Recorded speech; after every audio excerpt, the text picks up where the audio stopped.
ನಾಳೆ ಡಿಕೆ ಶಿವಕುಮಾರ್ ಮನೆಯಲ್ಲಿ breakfast meeting ಆಯೋಜನೆ ಆಗಿದೆ. ಈಗಾಗಲೇ ಸಿಎಂ ಸಿದ್ದರಾಮಯ್ಯನವರಿಗೆ ಇವತ್ತು ಅಧಿಕೃತವಾಗಿ ಡಿಸಿಎಂ ಡಿಕೆ ಶಿವಕುಮಾರ್ ಅವರು ಬ್ರೇಕ್ಫಾಸ್ಟ್ಗೆ ಬನ್ನಿ ಅಂತ ಅಧಿಕೃತವಾದಂತಹ ಆಹ್ವಾನವನ್ನು ಕೊಟ್ಟರು. ವಿಧಾನಸೌಧದ ಕಾರ್ಯಕ್ರಮದಲ್ಲಿ ಡಿಸಿಎಂ ಡಿಕೆ ಶಿವಕುಮಾರ್ ಅವರ ಕಡೆಯಿಂದ ಸಿಎಂಗೆ ಆಹ್ವಾನ, ನಾಳೆ ಬೆಳಿಗ್ಗೆ ಬ್ರೇಕ್ಫಾಸ್ಟ್ಗೆ ನಮ್ಮ ಮನೆಗೆ ಬನ್ನಿ ಅಂತ ಅಧಿಕೃತವಾದಂತಹ ಆಹ್ವಾನವನ್ನು ಕೊಟ್ಟರು ಡಿಸಿಎಂ ಡಿಕೆ ಶಿವಕುಮಾರ್. ಇನ್ನು ಸಿಎಂ ಕೂಡ ಒಪ್ಕೊಂಡಿದ್ದಾರೆ, ಡಿಕೆ ಶಿವಕುಮಾರ್ ಅವರ ಆಹ್ವಾನವನ್ನ ಒಪ್ಕೊಂಡಿದ್ದಾರೆ. ವೇದಿಕೆ ಕಾರ್ಯಕ್ರಮಕ್ಕೂ ಮುನ್ನ ಸಿಎಂಗೆ ಆಹ್ವಾನವನ್ನ ಕೊಟ್ಟರು ಡಿಕೆಶಿ. ಇದಕ್ಕೆ ಒಪ್ಪಿಕೊಂಡು ಓಕೆ ಅಂತ ಹೇಳಿದ್ದಾರೆ ಸಿಎಂ ಸಿದ್ದರಾಮಯ್ಯ. 2 ದಿನಗಳ ಹಿಂದೆ ಸಿಎಂ ಸಿದ್ದರಾಮಯ್ಯ ನಿವಾಸದಲ್ಲಿ ಡಿಕೆ ಶಿವಕುಮಾರ್ ಅವರು ಬ್ರೇಕ್ಫಾಸ್ಟ್ ಮಾಡಿದ್ರು, ಇಡ್ಲಿ ಸಾಂಬಾರ್ ವಡೆ ಅಂತ. ಈಗ ನಾಳೆ ಸಿಎಂ ಸಿದ್ದರಾಮಯ್ಯನವರಿಗೆ ಡಿಕೆಶಿ ನಿವಾಸದಲ್ಲಿ ಮತ್ತೊಂದು ಬ್ರೇಕ್ಫಾಸ್ಟ್ ಕೇವಲ ನಿಮಿತ್ತ ರಾಜಕೀಯ ಚರ್ಚೆಗಳು ದೊಡ್ಡ ಮಟ್ಟದಲ್ಲಿ ಆಗ್ತಾ ಇರುವಂಥದ್ದು ಪರಿಗಣಿಸಬೇಕಾಗಿರುವಂತಹ ವಿಚಾರ. ಹೈಕಮಾಂಡ್ ಸೂಚನೆ ಮೇರೆಗೆ ನಡೀತಾ ಇರುವಂತಹ ಬ್ರೇಕ್ಫಾಸ್ಟ್ ಮೀಟಿಂಗ್. ಡಿಕೆಶಿ ನಿವಾಸದಲ್ಲಿ ಬ್ರೇಕ್ಫಾಸ್ಟ್ ಮೀಟಿಂಗ್ಗೆ ತಯಾರಿ ಆಗ್ತಾ ಇದೆ. ನಾಳೆ ಬೆಳಗ್ಗೆ ಸಿಎಂ ಸಿದ್ದರಾಮಯ್ಯನವರು ಡಿಕೆಶಿ ನಿವಾಸಕ್ಕೆ ಹೋಗಲಿದ್ದಾರೆ. ಹಾಗಾಗಿ ಸಿಎಂಗಾಗಿ ತಯಾರಾಗ್ತಾ ಇದೆ ಕನಕಪುರದ ನಾಟಿ ಕೋಳಿ ಫ್ರೈ ಮತ್ತು ನಾಟಿ ಕೋಳಿ ಸಾಂಬಾರ್ ಜೊತೆಗೆ ಇಡ್ಲಿ ಪೂರಿ ಎಲ್ಲ ಇರುತ್ತೆ. ಕನಕಪುರದಿಂದ ವಿಶೇಷವಾಗಿ ತಂದಂತಹ ನಾಟಿ ಕೋಳಿಗಳಿಂದ ಭರ್ಜರಿ ಭಕ್ಷ್ಯ ರೆಡಿ ಆಗ್ತಾ ಇದೆ. ಡಿಸಿಎಂ ಸರ್ಕಾರಿ ನಿವಾಸದಲ್ಲಿ ಸಾಕಿರುವಂತಹ ನಾಟಿ ಕೋಳಿಗಳು. ನಾಟಿ ಕೋಳಿ ಅಂದ್ರೆ ಸಿಎಂ ಸಿದ್ದರಾಮಯ್ಯನವರಿಗೆ ಪಂಚಪ್ರಾಣ. ನಾನ್ ವೆಜ್ ಪ್ರಿಯ ಆಗಿರುವಂತಹ ಸಿಎಂ ಸಿದ್ದರಾಮಯ್ಯನವರಿಗೆ ಡಿಸಿಎಂ ಡಿಕೆ ಶಿವಕುಮಾರ್ ಅವರ ಕಡೆಯಿಂದ ಅವರಿಗೆ ಇಷ್ಟ ಆಗುವಂತಹ ಬ್ರೇಕ್ಫಾಸ್ಟ್ ಅನ್ನು ಕೊಡೋದಕ್ಕೆ ಆಹ್ವಾನವನ್ನ ಕೊಟ್ಟಿರೋದು. ನಾಳೆ ಬೆಳಗ್ಗೆ ನಮ್ಮ ಮನೆಗೆ ಬ್ರೇಕ್ಫಾಸ್ಟ್ಗೆ ಬನ್ನಿ ಅಂತ.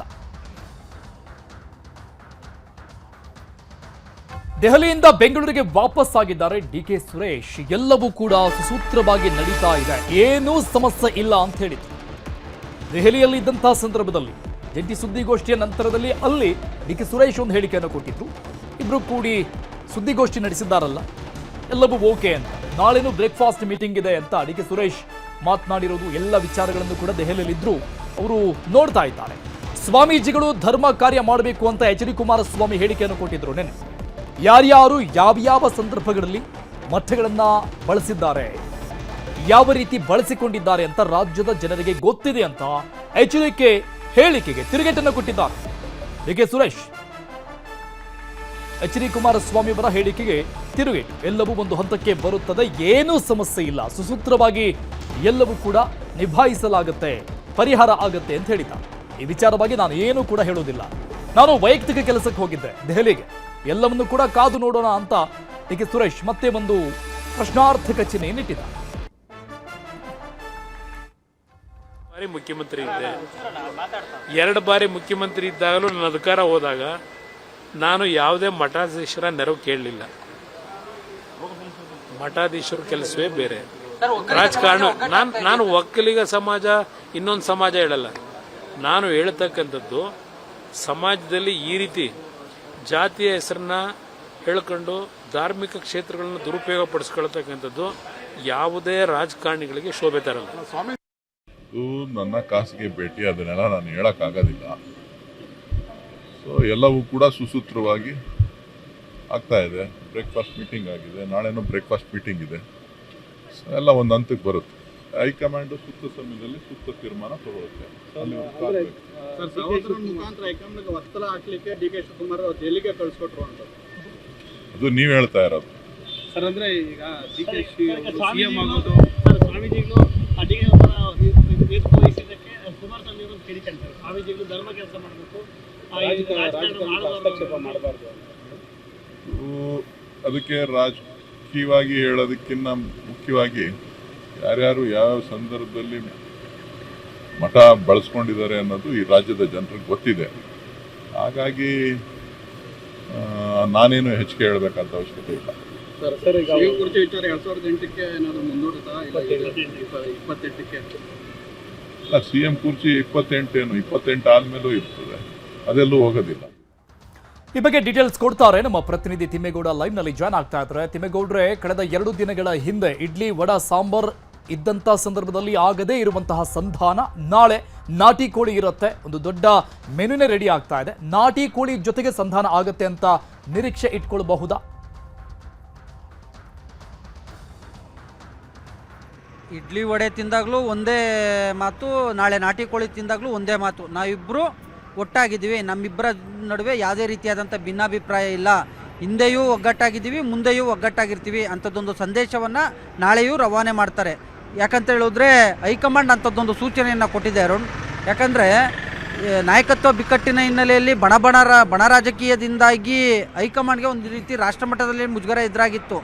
ಸೊ ಹೀಗಾಗಿ ಆ ಒಂದು ಮುಜುಗರದಿಂದ ಪಾರಾಗಬೇಕು ಅಂತ, ಯಾಕಂದರೆ ಇವತ್ತಿನಿಂದ ಸಂಸತ್ ಅಧಿವೇಶನ ಆರಂಭವಾಗಿದೆ. ಡಿಸೆಂಬರ್ 8ನೇ ತಾರೀಕಿಂದ ರಾಜ್ಯದ ವಿಧಾನಮಂಡಲ ಅಧಿವೇಶನ ಆರಂಭ ಆಗ್ತಾಯಿದೆ. ವಿರೋಧ ಪಕ್ಷಗಳ ಟೀಕೆಗೂ ಗುರಿಯಾಗುವಂಥ ಒಂದು ಆತಂಕದಲ್ಲಿರ್ತಕ್ಕಂಥ ಹೈಕಮಾಂಡ್ ಉಭಯ ನಾಯಕರಿಬ್ಬರಿಗೂ ಕೂಡ ಇಂಥದ್ದೊಂದು ಖಡಕ್ ಸೂಚನೆಯನ್ನು ಕೂಡ ಕೊಟ್ಟಿದ್ರು. ಏನು, ನೀವಿಬ್ಬರು ಕೂಡ ಜೊತೆಯಲ್ಲಿ ಇದ್ಕೊಂಡು ಪ್ರೆಸ್ ಮೀಟ್ ಮಾಡೋದ್ರ ಮುಖಾಂತರ ನೀವು ಒಗ್ಗಟ್ಟಾಗಿದ್ದೀವಿ ಎನ್ನುವಂಥ ಒಂದು ಸಂದೇಶವನ್ನು ರವಾನೆ ಮಾಡಿ, ಕಾರ್ಯಕರ್ತರು ಡಿಸ್ಟರ್ಬ್ ಆಗದಂತೆ ನೋಡ್ಕೊಳ್ಳಿ, ವಿರೋಧ ಪಕ್ಷಗಳ ಟೀಕೆಗೆ ಗುರಿಯಾಗದಂತೆ ನೋಡ್ಕೊಳ್ಳಿ, ಪಕ್ಷಕ್ಕೆ ಡ್ಯಾಮೇಜ್ ಆಗದಂತೆ ನೋಡ್ಕೊಳ್ಳಿ ಎನ್ನುವಂಥ ಒಂದು ಸೂಚನೆ ಕೂಡ ಕೊಟ್ಟಿದ್ದರು. ಅದರಂತೆ ಮೊನ್ನೆ ಸಿದ್ದರಾಮಯ್ಯನವರ ಸರ್ಕಾರಿ ನಿವಾಸ ಕಾವೇರಿಯಲ್ಲಿ ಬ್ರೇಕ್ಫಾಸ್ಟ್ ಮೀಟಿಂಗ್ ನಡೆಯಿತು. ನಾಳೆ ಬೆಳಿಗ್ಗೆ 9:30ಕ್ಕೆ ಡಿ ಕೆ ಶಿವಕುಮಾರ್ ಅವರ ಸದಾಶಿವನಗರ ನಿವಾಸದಲ್ಲಿ ಬ್ರೇಕ್ಫಾಸ್ಟ್ ಮೀಟಿಂಗ್ ನಡೀತಾ ಇದೆ. ಈ ಒಂದು ಬ್ರೇಕ್ಫಾಸ್ಟ್ ಮೀಟಿಂಗ್ನ ವಿಶೇಷತೆ ಏನು ಅಂದರೆ, ಕನಕಪುರದಿಂದ ತಂದಿರುವಂಥ ನಾಟಿ ಕೋಣಿಗಳನ್ನು ಡಿ ಕೆ ಶಿವಕುಮಾರ್ ಅವರ ಸರ್ಕಾರಿ ನಿವಾಸ ಅಂದರೆ ಶಿವಾನಂದ ಸರ್ಕಲ್ ಬಳಿ ಇರ್ತಕ್ಕಂಥ ಸರ್ಕಾರಿ ನಿವಾಸದಲ್ಲಿ ಸಾಕಲಾಗಿತ್ತು. ಅವುಗಳನ್ನೇ ಕುಯ್ದು ನಾಳೆ ವಿವಿಧ ಖಾದ್ಯಗಳನ್ನು ತಯಾರು ಮಾಡೋದಕ್ಕೆ ಇದೀಗ ಡಿ ಕೆ ಶಿವಕುಮಾರ್ ಅವರ ಕುಟುಂಬ ಮುಂದಾಗಿರ್ತಕ್ಕಂಥದ್ದು. ಯಾಕಂದರೆ ಮುಖ್ಯಮಂತ್ರಿ ಸಿದ್ದರಾಮಯ್ಯನವ್ರಿಗೆ ನಾಟಿ ಕೋಳಿ ಅಂದರೆ ತುಂಬ ಅಚ್ಚುಮೆಚ್ಚು. ಅವರು ಈ ಹಿಂದೆ ಹಲವಾರು ಸಂದರ್ಶನಗಳಲ್ಲಿ ಮತ್ತೊಂದು ಕಡೆ ಬಹಿರಂಗ ವೇದಿಕೆಗಳಲ್ಲೇ ಹೇಳಿದ್ದಾರೆ. ಸೊ ಹೀಗಾಗಿ ನಾಳೆ ಮುಖ್ಯಮಂತ್ರಿ ಸಿದ್ದರಾಮಯ್ಯನವರು ಅಪರೂಪಕ್ಕೆ ತಮ್ಮ ನಿವಾಸಕ್ಕೆ ಬರ್ತಾ ಇರ್ತಕ್ಕಂಥ ಹಿನ್ನೆಲೆಯಲ್ಲಿ ಅವ್ರಿಗೆ ಪ್ರಿಯವಾದಂಥ ಒಂದು ಅಡುಗೆಗಳನ್ನು, ತಿಂಡಿ ತಿನಿಸುಗಳನ್ನು ಕೊಡೋದ್ರ ಮುಖಾಂತರ ಅವ್ರಿಗೆ ಒಂದು ಆರೈಕೆ ಮಾಡೋದಕ್ಕೆ ಇದೀಗ ಡಿ ಕೆ ಶಿವಕುಮಾರ್ ಅವರ ಕುಟುಂಬ ಮುಂದಾಗಿರ್ತಕ್ಕಂಥದ್ದು. ಇದು ಒಂದು ಕಡೆ ಆದರೆ ನಾಳೆ ಏನು ಬ್ರೇಕ್ಫಾಸ್ಟ್ ಮೀಟಿಂಗ್ ಬಳಿಕ ಇಬ್ಬರು ನಾಯಕರು ಜಂಟಿ ಸುದ್ದಿಗೋಷ್ಠಿಯನ್ನು ಕೂಡ ನಡೆಸ್ತಾರೆ ಎನ್ನುವಂಥ ಒಂದು ಮಾಹಿತಿ ಲಭ್ಯ ಆಗಿರ್ತಕ್ಕಂಥದ್ದು. ಯಾಕಂದರೆ ನಾವಿಬ್ಬರು ಕೂಡ ಒಗ್ಗಟ್ಟಾಗಿದ್ದೀವಿ, ಹೈಕಮಾಂಡ್ ತೀರ್ಮಾನಕ್ಕೆ ಬದ್ಧ ಅನ್ನುವಂಥ ಒಂದು ಮಾತನ್ನು ಮತ್ತೆ ಪುನರುಚ್ಚಾರ ಮಾಡುವಂಥ ಒಂದು ಸಾಧ್ಯತೆಗಳಿದ್ದಾವೆ. ಯಾಕಂದರೆ ಇಬ್ಬರು ನಾಯಕರು ಕೂಡ ತಮ್ಮ ಪಟ್ಟನ್ನು ಸಡಿಲಿಕೆ ಮಾಡಿಲ್ಲ. ಅಂದರೆ ಮುಖ್ಯಮಂತ್ರಿ ಹುದ್ದೆಯನ್ನು ಬಿಟ್ಕೊಡ್ತೀನಿ ಅಂತ ಹೇಳಿ ಇತ್ತ ಸಿದ್ದರಾಮಯ್ಯನವರು ಕೂಡ ಬಹಿರಂಗವಾಗಿ ಹೇಳ್ತಾಯಿಲ್ಲ, ಅತ್ತ ಡಿ ಕೆ ಶಿವಕುಮಾರ್ ಅವರು ಕೂಡ ತಮ್ಮ ಪ್ರಯತ್ನವನ್ನು ನಿಲ್ಲಿಸಿಲ್ಲ ಅನ್ನುವಂಥ ಮಾತನ್ನು ಕೂಡ ಹೇಳಿಲ್ಲ. ಹೀಗಾಗಿ ಆಂತರಿಕವಾಗಿ ಇಬ್ಬರು ಕೂಡ ಮುಸುಕಿನ ಗುದ್ದಾಟದಲ್ಲಿ ತೊಡಗಿದ್ರೂ ಕೂಡ ಹೈಕಮಾಂಡ್ ಸೂಚನೆ ಕೊಟ್ಟಿರ್ತಕ್ಕಂಥ ಹಿನ್ನೆಲೆಯಲ್ಲಿ ಅನಿವಾರ್ಯತೆಯಲ್ಲಿಯೇ ಈ ರೀತಿಯಾದಂಥ ಒಂದು ಬ್ರೇಕ್ಫಾಸ್ಟ್ ಮೀಟಿಂಗ್ಗಳ ಮೂಲಕ ಒಗ್ಗಟ್ಟು ಪ್ರದರ್ಶನಕ್ಕೆ ಮುಂದಾಗಿದ್ದಾರೆ ಎನ್ನುವಂಥದ್ದು ಇದೀಗ ರಾಜ್ಯ ರಾಜಕಾರಣದಲ್ಲಿ ಕೇಳಿ ಬರ್ತಾ ಇರ್ತಕ್ಕಂಥ ಒಂದು ಮಹತ್ವದ ಚರ್ಚೆ. ಅರುಣ್, ಓಕೆ, ತಿಮ್ಮೇಗೌಡ್ರೆ, ಇನ್ನು ಸ್ವಾಮೀಜಿಗಳ ರಾಜಕಾರಣದ ವಿಚಾರಕ್ಕೆ ಸಂಬಂಧಪಟ್ಟಂಗೆ ಕುಮಾರಸ್ವಾಮಿ ಅವರು ನಿನ್ನೆ ವಾಗ್ದಾಳಿ ನಡೆಸಿದರು. ಅದಕ್ಕೆ ಡಿ ಕೆ ಶಿವಕುಮಾರ್ ಕೂಡ ತಿರುಗೇಟು ಕೊಟ್ಟರು. ದೆಹಲಿಯಿಂದ ಬಂದ ತಕ್ಷಣ ಡಿ ಕೆ ಸುರೇಶ್ ಅವರು ಕೂಡ ಈಗ ಖಾರವಾಗಿ ನುಡಿದಿದ್ದಾರೆ. ಇಲ್ಲ ಒಂದು ಕಡೆ ಈ ಮಾಜಿ ಜೋಡೆತ್ತುಗಳ ವಾರ್ ಮತ್ತೆ ಮುನ್ನೆಲೆಗೆ ಬರುತ್ತೆ ಅಂತ ಅನಿಸ್ತಾ ಇದೆಯಾ? ಖಂಡಿತವಾಗಿಯೂ. ಯಾಕಂತ ಹೇಳಿದ್ರೆ ಇದೊಂದು ರೀತಿ ಸಮುದಾಯದ ಮತ ಬ್ಯಾಂಕ್ನ ಒಂದು ಅಸ್ತಿತ್ವದ ಪ್ರಶ್ನೆ ಅಂತ ಹೇಳಲಾಗ್ತಾ ಇರ್ತಕ್ಕಂಥದ್ದು.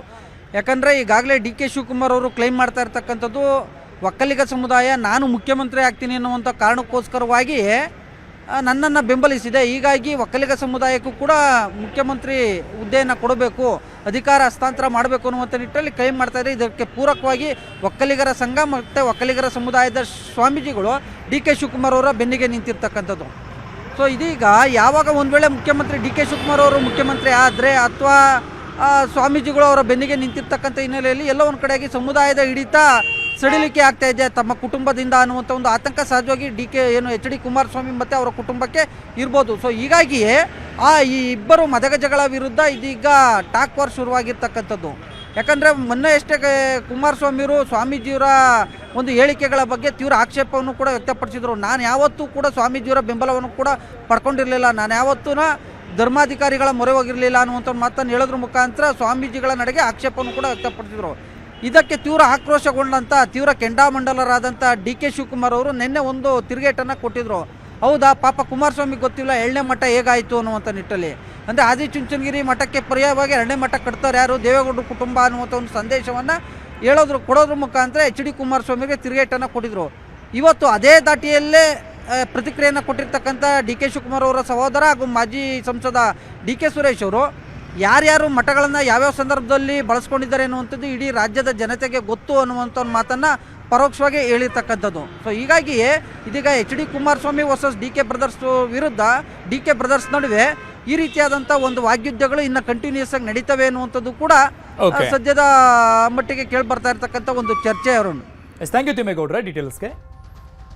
ನಾಳೆ DCM ನಿವಾಸಕ್ಕೆ ಬ್ರೇಕ್ಫಾಸ್ಟ್ಗೆ ಕರೆದಿರುವಂತಹ ವಿಚಾರಕ್ಕೆ ಸಂಬಂಧಪಟ್ಟಂಗೆ ವಿಧಾನಸೌಧದಲ್ಲಿ ಸಚಿವ ಪ್ರಿಯಾಂಕ್ ಖರ್ಗೆ ರಿಯಾಕ್ಷನ್ ಕೊಟ್ಟಿದ್ದಾರೆ. ಸಿಎಂ DCM ನಮ್ಮಲ್ಲಿ ಯಾವುದೇ ವ್ಯತ್ಯಾಸವಿಲ್ಲ ಎಂದಿದ್ದಾರೆ. DCM ನಿವಾಸಕ್ಕೆ ಬ್ರೇಕ್ಫಾಸ್ಟ್ಗೆ ಅಧಿಕೃತವಾದಂತಹ ಆಹ್ವಾನದ ವಿಚಾರಕ್ಕೆ ಸಂಬಂಧಪಟ್ಟಂಗೆ ಸಚಿವ ಪ್ರಿಯಾಂಕ್ ಖರ್ಗೆ ಅವರ ಹೇಳಿಕೆ ವಿಧಾನಸೌಧದಲ್ಲಿ ಸಿಎಂ DCM ನಮ್ಮಲ್ಲಿ ಯಾವುದೇ ವ್ಯತ್ಯಾಸವಿಲ್ಲ ಅಂತ ಹೇಳಿ ಅದನ್ನ ಬಹಿರಂಗವಾಗಿಯೇ ಅಕ್ಕಪಕ್ಕ ಕೂತು ಮಾತಾಡಿದ್ದಾರೆ. ಮೊನ್ನೆಯ ಜಂಟಿ ಸುದ್ದಿಗೋಷ್ಠಿ ವಿಚಾರ ಅವರಿಬ್ರು ಹೇಳಿದ ಮೇಲೆ ಇನ್ನು ಮಾತಾಡೋಕೆ ನಾವ್ಯಾರು ಅಂತ ಪ್ರಿಯಾಂಕ್ ಖರ್ಗೆ ಹೇಳಿರು. ಬ್ರೇಕ್ಫಾಸ್ಟ್ಗೆ ಕರೆದಿಲ್ಲ ಅಂದ್ರೆ ಅದು ಹೆಡ್ಲೈನ್ ಅಲ್ವಾ ಅಂತ ಪ್ರಶ್ನೆ ಕೂಡ ಮಾಡಿದ್ದಾರೆ. ಮೊದಲನೇದಾಗಿ ಬಹಳ ಸ್ಪಷ್ಟವಾಗಿ ಮುಖ್ಯಮಂತ್ರಿಗಳು ಉಪಮುಖ್ಯಮಂತ್ರಿಗಳು ನಮ್ಮಲ್ಲಿ ಯಾವುದೇ ವ್ಯತ್ಯಾಸ ಇಲ್ಲ ಅಂತ ಹೇಳಿದ್ದಾರೆ. ಅದನ್ನ ಬಹಿರಂಗವಾಗಿ ಮಾಧ್ಯಮ ಸ್ನೇಹಿತರ ಎದುರುಗಡೆ ಕೂತ್ಕೊಂಡೇ ಮಾತನಾಡಿದ್ದಾರೆ. ಅವ್ರಿಬ್ರೇ ಹೇಳದ್ಮೇಲೆ ಮತ್ತೆ ನಾನು ಯಾರು ಹೇಳಕ್ಕೆ? ಅದು ಈಗ ಕರೆದಿಲ್ಲ ಅಂದ್ರೆ ಅದು ಹೆಡ್ಲೈನು, ಸಮನ್ವಯ ಇಲ್ಲ ಅಂತ ಕರೆದ್ರು ಹೆಡ್ಲೈನು. ಏನ್ ಅದೇ ಹೇಳಿ ಕೇಳಿ ಮಾಡ್ಬೇಕು? ಯಾಕೆ ದಿನ ಮಾಡೋದಿಲ್ವಾ? ನೋಡಿ, ನೀವು ಅದೇನ್ ಹೇಳ್ತಾರೆ, ರೀಡಿಂಗ್ ಬಿಟ್ವೀನ್ ದ ಲೈನ್ಸ್ ನೀವು ಮಾಡಿದ್ರೆ ನಾನೇನು ಮಾಡಕ್ಕಾಗಲ್ಲ. ಈಗ ಹಿಂದೆ ಪರಮೇಶ್ವರ್ ಸಾಹೇಬ್ರು ಮೀಟಿಂಗ್ ಮಾಡಿದಾಗ ಅದಕ್ಕೂ ಆಕ್ಷೇಪ, ಜಾರಕಿಹೊಳಿ ಅವ್ರು ಮಾಡಿದ್ರು ಅದಕ್ಕೂ ಸುದ್ದಿ. ಅಂದ್ರೆ ನಾವೆಲ್ಲ ಸ್ನೇಹಿತರು ಸೇರ್ಲೇಬಾರ್ದ? ಯಾವ್ದ್ರದ್ದು ಇದು ಹೊಸ ಸುದ್ದಿ ಎಲ್ಲಿಂದ ಬಂತು? ನೋಡಿ, ಖರ್ಗೆ ಸಾಹೇಬ್ರು ಯಾವುದೇ ಜವಾಬ್ದಾರಿ ನಮಗೆ ಇದ್ರ ಬಗ್ಗೆ ಕೊಟ್ಟಿಲ್ಲ. ಆಮೇಲೆ ಏನಿದ್ರು ಹಿರಿಯರಿದ್ದಾರೆ, ಅವರೆಲ್ಲ ಸಾರ್ಟ್ ಔಟ್ ಮಾಡ್ತಾರೆ. ನೋಡಿ, ನಾವು ಭೇಟಿಯಾಗಿದ್ದು ರಾಹುಲ್ ಗಾಂಧಿ ಅವರಿಗೆ ನಮ್ಮ ಉದ್ದೇಶನೇ ಬೇರೆ ಇತ್ತು. ಅದು ನಾನು ಕೂಡ ಬಹಿರಂಗವಾಗಿ ಹೇಳಿದ್ದೀನಿ. ದಿನಾ ಅದೇ ಕೇಳ್ಕೊತಾ ಇದ್ರೆ ಹೊಸದೇನು ಹೇಳಿ? ಕಾಂಗ್ರೆಸ್ ಸರ್ಕಾರದಲ್ಲಿ ಸಿಎಂ ಕುರ್ಚಿಗಾಗಿ ಆಂತರಿಕ ಸಂಘರ್ಷ. ಸಿದ್ದರಾಮಯ್ಯ ಗಟ್ಟಿಯಾಗಿ ಸಿಎಂ ಕುರ್ಚಿ ಮೇಲೆ ಕೂತ್ಕೊಂಡಿದ್ದಾರೆ ಅಂತ ದಾವಣಗೆರೆಯಲ್ಲಿ ಸಮಾಜ ಕಲ್ಯಾಣ ಸಚಿವ ಮಹದೇವಪ್ಪ ಹೇಳಿಕೆ ಕೊಟ್ಟಿದ್ದಾರೆ. ದಾವಣಗೆರೆಯಲ್ಲಿ ಸಚಿವ ಮಹದೇವಪ್ಪನವರ ಹೇಳಿಕೆ ಈಗಲೂ ಸ್ಪಷ್ಟವಾಗಿ ಗಟ್ಟಿಯಾಗಿ ಹೇಳ್ತಾ ಇದ್ದೇನೆ, ಅಧಿಕಾರ ಮಾಡ್ತಾ ಇದ್ದಾರೆ, ಮುಂದುವರಿತಾರೆ ಅಂತ ಸಿದ್ದರಾಮಯ್ಯನವರ ಪರವಾಗಿ ಮಾತನಾಡಿರೋದು. ಸ್ಪಷ್ಟವಾಗಿ ಗಟ್ಟಿಯಾಗಿ ನಾನು ಹೇಳ್ತೀನಿ, ಸಿಎಂ ಇದ್ದಾರೆ, ಸಿಎಂ ಸಿದ್ದರಾಮಯ್ಯನವರು ಮುಂದೆ ಕೂಡ ಇರ್ತಾರೆ ಅಂತ ಹೇಳಿದ್ದಾರೆ. ಸರ್ಕಾರದ ಮುಂದೆ, ಪಕ್ಷದ ಮುಂದೆ ಇಂತಹ ಪ್ರಶ್ನೆನೇ ಇಲ್ಲ ಅಂತ ಹೇಳಿದ್ದಾರೆ. ಗೊಂದಲ ಇರಬಾರ್ದು ಅನ್ನೋ ಕಾರಣಕ್ಕೆ ಮುಖ್ಯಮಂತ್ರಿಗಳು ಉಪಮುಖ್ಯಮಂತ್ರಿಗಳು ಬ್ರೇಕ್ಫಾಸ್ಟ್ ಮೀಟಿಂಗ್ ಮಾಡಿದ್ದಾರೆ. ನಮ್ಮಲ್ಲಿ ಯಾವುದೇ ಗೊಂದಲ ಇಲ್ಲ. ಹೈಕಮಾಂಡ್ ಏನು ಹೇಳ್ತಾರೆ ಹಂಗೆ ಮಾಡಿ ಸರ್ಕಾರ ನಡೆಸ್ತೀವಿ 5 ವರ್ಷ. ಮತ್ತೆ 2022 ಕಾಂಗ್ರೆಸ್ ಅಧಿಕಾರಕ್ಕೆ ಬರುತ್ತೆ ಅಂತ ಹೇಳಿದ್ದಾರೆ ಸ್ಪಷ್ಟವಾಗಿ.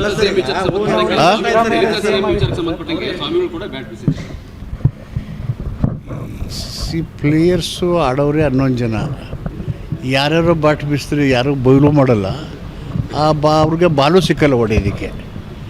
ಹೀಗಾಗಿ ಆ ಬೌಂಡ್ರಿ ಇದೆಯಲ್ಲ, ಆಯ್ಕೆ ಮಾಡಿರೋರು ಕರ್ನಾಟಕ ರಾಜ್ಯದ ಜನತೆ, ಆಯ್ಕೆ ಆಗಿರೋರು ಶಾಸಕರು. ಆ ಶಾಸಕರು ಆಲ್ರೆಡಿ ಶಾಸಕಾಂಗ ಸಭೆಯಲ್ಲಿ ಸಿದ್ದರಾಮಯ್ಯನವರು ಶಾಸಕಾಂಗ ಪಕ್ಷ ನಾಯಕ ಅಂತ ಹೇಳಿ ಆಗಿದೆ.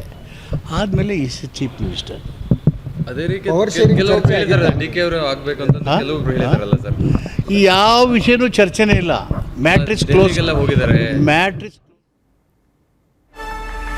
ಇನ್ನು ಸಿಎಂ ಕುರ್ಚಿ ಫೈಟ್ ಬಗ್ಗೆ ಕಾಂಗ್ರೆಸ್ ಶಾಸಕರ ಅಚ್ಚರಿ ಹೇಳಿಕೆಗಳು ಕೂಡ ಯಥಾ ಪ್ರಕಾರವಾಗಿ ಮುಂದುವರಿತಾ ಇದೆ. ಮತ್ತೊಂದು ಕಡೆಯಲ್ಲಿ ಬದಲಾವಣೆ ಆಗಬೇಕು, ಆಗುತ್ತದೆ ಅಂತ ಶಾಸಕ ಅಜಯ್ ಸಿಂಗ್ ಹೇಳಿಕೆ ಕೊಟ್ಟಿರೋದು. ವಿಮಾನ ನಿಲ್ದಾಣದಲ್ಲಿ ಶಾಸಕ ಅಜಯ್ ಸಿಂಗ್ ಅವರ ಹೇಳಿಕೆ ಇದು. ಬದಲಾವಣೆ ಆಗುತ್ತೆ, ಆಗಬೇಕು ಅಂತ ಹೇಳಿದ್ದಾರೆ. ಬದಲಾವಣೆ ಆಗುತ್ತದೆ, ಆಗಲೇಬೇಕಲ್ವಾ ಅಂತ ಅಜಯ್ ಸಿಂಗ್ ಮಾತನಾಡಿರು. ಡಿಸೆಂಬರ್, ಜನವರಿ, ಫೆಬ್ರವರಿಯಲ್ಲಿ ಆಗಬಹುದು ಅಂತ ಶಾಸಕರು ಮಾತನಾಡಿದ್ದಾರೆ. ಅಜಯ್ ಸಿಂಗ್ ಎಲ್ಲರೂ ಕುಳಿತು ಮಾತನಾಡ್ತಾರೆ, ಈಗ ತೊಂದರೆ ಇಲ್ಲ, ಇದ್ರ ಬಗ್ಗೆ ಹೈಕಮಾಂಡ್ ನಿರ್ಧಾರ ಮಾಡುತ್ತೆ ಅಂತ ಹೇಳಿದ್ದಾರೆ. ಆಗ್ಲೇಬೇಕಲ್ಲ, ಅದಾದ್ಮೇಲೆ ಆಗ್ಬೋದು, ಜನವರಿಯಲ್ಲೂ ಆಗ್ಬೋದು, ಫೆಬ್ರವರಿಯಲ್ಲೂ ಆಗ್ಬೋದು, ಡಿಸೆಂಬರಲ್ಲೂ ಆಗ್ಬೋದು. ಇದು ಒಂದ್ಸತಿ ಎಲ್ಲರೂ ಕೂತ್ಕೊಂಡು ಮಾತಾಡ್ತಾರೆ, ಏನ್ ತೊಂದರೆ ಅಂತೂ ಏನಿಲ್ಲ. ಇವಾಗ ಮುಖ್ಯಮಂತ್ರಿ ಅವರು ಮತ್ತೆ ಉಪಮುಖ್ಯಮಂತ್ರಿ ಅವರೇ ಸ್ಪಷ್ಟವಾಗಿ ಒಂದು ಪ್ರೆಸ್ ಮೀಟ್ ಮಾಡಿದ್ದಾರೆ ಅಂದ್ರೆ ಏನ್ ತೊಂದರೆನೇ. ಇದು ಜೇವರ್ಗಿ ಶಾಸಕ ಅಜಯ್ ಸಿಂಗ್ ಅವರ ಹೇಳಿಕೆ. ದೇವನಹಳ್ಳಿ ಏರ್ಪೋರ್ಟ್ನಲ್ಲಿ ಬದಲಾವಣೆ ಆಗಲೇಬೇಕಲ್ವಾ ಅಂತ ಹೇಳಿಕೆಯನ್ನು ಕೊಟ್ಟಿರುವಂಥದ್ದು ಮತ್ತು ಇಷ್ಟು ಕುತೂಹಲಗಳಿಗೆ ಕಾರಣ ಆಗ್ತಾ ಇದೆ. ಒಂದು ಕಡೆ ಯಾವುದೇ ರೀತಿಯಾದಂತಹ ಸಮಸ್ಯೆಗಳು ಇಲ್ಲ ಅನ್ನುವಂತಹ ಅರ್ಥದಲ್ಲಿ ಬ್ರೇಕ್ಫಾಸ್ಟ್ ಮೀಟಿಂಗ್ಗಳು, ಜಂಟಿ ಸುದ್ದಿಗೋಷ್ಠಿಗಳು ಎಲ್ಲವೂ ಕೂಡ ಆಗ್ತಾ ಇದ್ದಾರೆ. ಮತ್ತೊಂದು ಕಡೆ ಅವರವರ ನಾಯಕರುಗಳ ಬೆನ್ನಿಗೆ ನಿಂತಹ ಶಾಸಕರು, ಸಚಿವರುಗಳಿಂದ ಒಂದೊಂದು ರೀತಿಯಾದಂತಹ ಹೇಳಿಕೆಗಳು ಈ ರೀತಿಯಾಗಿ ಹೊರಗಡೆ ಬರ್ತಾ ಇರೋದನ್ನು ಕೂಡ ನಾವು ಗಮನಿಸ್ತಾ ಇದ್ದೀವಿ. ಸೊ ಅಲ್ಲಿಗೆ ಇನ್ನೂ ಕೂಡ ಯಾವುದು ತಾರ್ಕಿಕ ಅಂತ್ಯ ಕಂಡಿಲ್ಲ ಅನ್ನೋದು ಸ್ಪಷ್ಟವಾಗಿ ಗೊತ್ತಾಗ್ತಾ ಇದೆ. ಸಿಎಂ ಡಿಸಿಎಂ ಆಪ್ತರ ಬ್ಯಾಟಿಂಗ್ ನಿಲ್ತಾ ಇಲ್ಲ. ದೆಹಲಿ ಪರೇಡ್ಗಳು ಯಥಾಪ್ರಕಾರವಾಗಿ ಮುಂದುವರಿತಾ ಇರೋದು ಮತ್ತೊಂದು ಕಡೆ.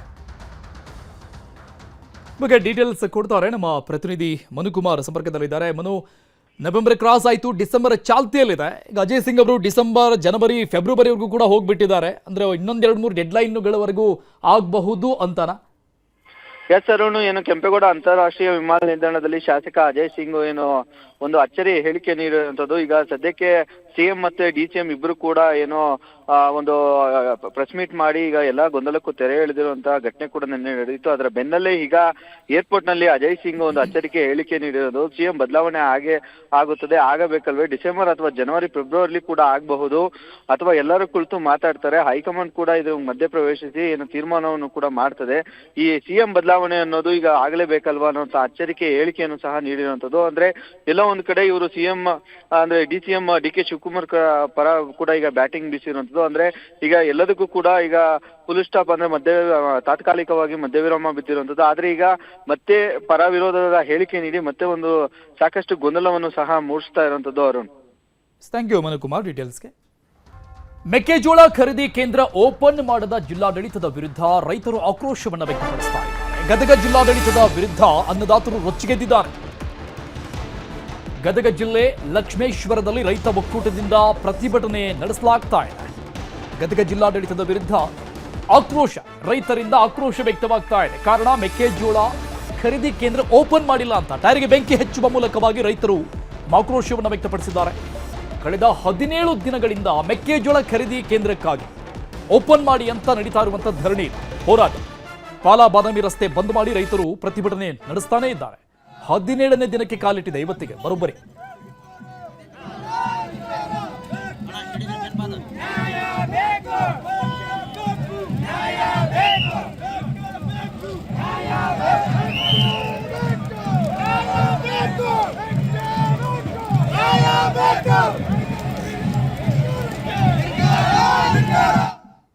ಒಂದು ಸದ್ಯದ ಪರಿಸ್ಥಿತಿ ನೋಡಿ, ಮಾರ್ಕೆಟ್ನಲ್ಲಿ 1500, 1400, 1600 ಬಾಯಿ ಬಂದಂಗೆ ತೊಗೊಳ್ತಾ ಇದ್ದಾರೆ.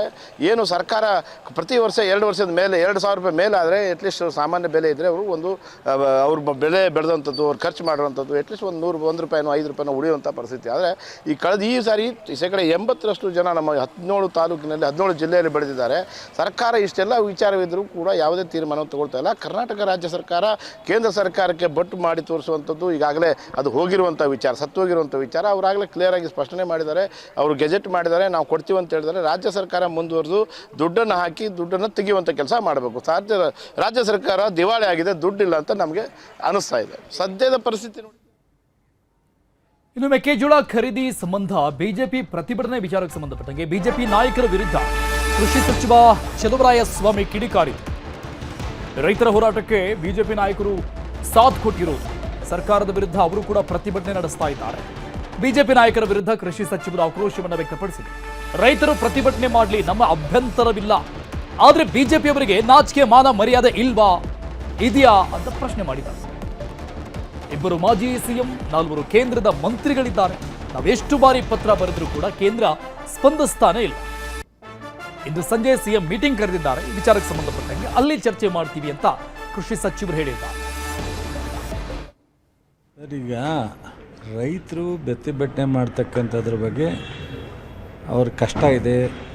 ಕೇಂದ್ರ ಸರ್ಕಾರ ಆಗಲಿ ರಾಜ್ಯ ಸರ್ಕಾರದಲ್ಲಿ ಅವ್ರ ಸಮಸ್ಯೆಗೆ ಪರಿಹಾರ ಹುಡುಕಬೇಕು. ನಮ್ಮ ಎರಡೂ ಸರ್ಕಾರದ ಜವಾಬ್ದಾರಿಗಳು ಅವ್ರು ಪ್ರತಿಭಟನೆ ಮಾಡ್ತಾಯಿದ್ದಾರೆ, ಸತ್ಯ. ಆದರೆ ಬಿ ಜೆ ಪಿ ನಾಯಕರೆಲ್ಲ ನಾಚಿಕೆ ಆಗಬೇಕು, ಮಾನ ಮರ್ಯಾದೆ ಇದೆಯಾ ಅಂತ ಫಸ್ಟ್ ನೋಡಬೇಕು.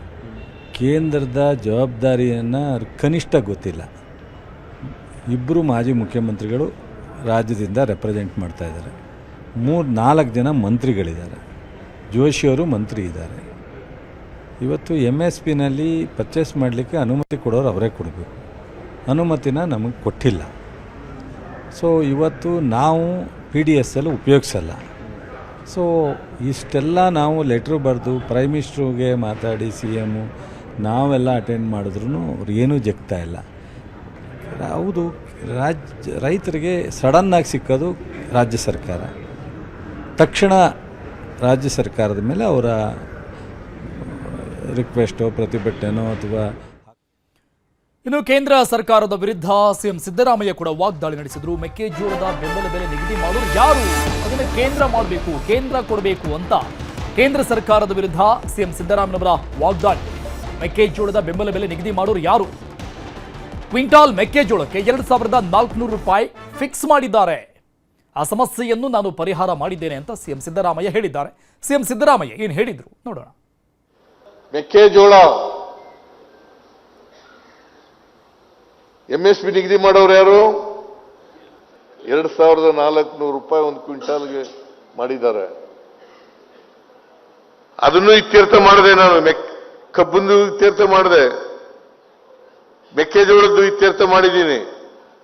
ರೈತರಿಗೆ ಏನಾದ್ರು ಬದ್ಧತೆ ಇದ್ರೆ ಅದು ಕರ್ನಾಟಕದಲ್ಲಿ ನಮ್ಮ ಸರ್ಕಾರ, ಕಾಂಗ್ರೆಸ್ ಸರ್ಕಾರ ಅಂತಕ್ಕಂಥದ್ದನ್ನು ತಿಳಿಕೆ ಬಯಸ್ತಾ ಇದ್ದೇನೆ. ಕೇಂದ್ರ ಸರ್ಕಾರ, ಅವನು ಜೋಶಿ ನಾಗರಿಕ ಸೇವೆಗಳ ಸಚಿವ, ಆಹಾರ ಮತ್ತು ನಾಗರಿಕ ಸೇವೆಗಳ ಸಚಿವ ಪ್ರಹ್ಲಾದ್ ಜೋಶಿ ನಮ್ದೇನು ಕೇಂದ್ರ ಸರ್ಕಾರದ ಜವಾಬ್ದಾರಿನೇ ಇಲ್ಲ ಅನ್ನೋ ತರ ಮಾತಾಡ್ತಾರೆ. ಎಲ್ಲ ರಾಜ್ಯ ಸರ್ಕಾರ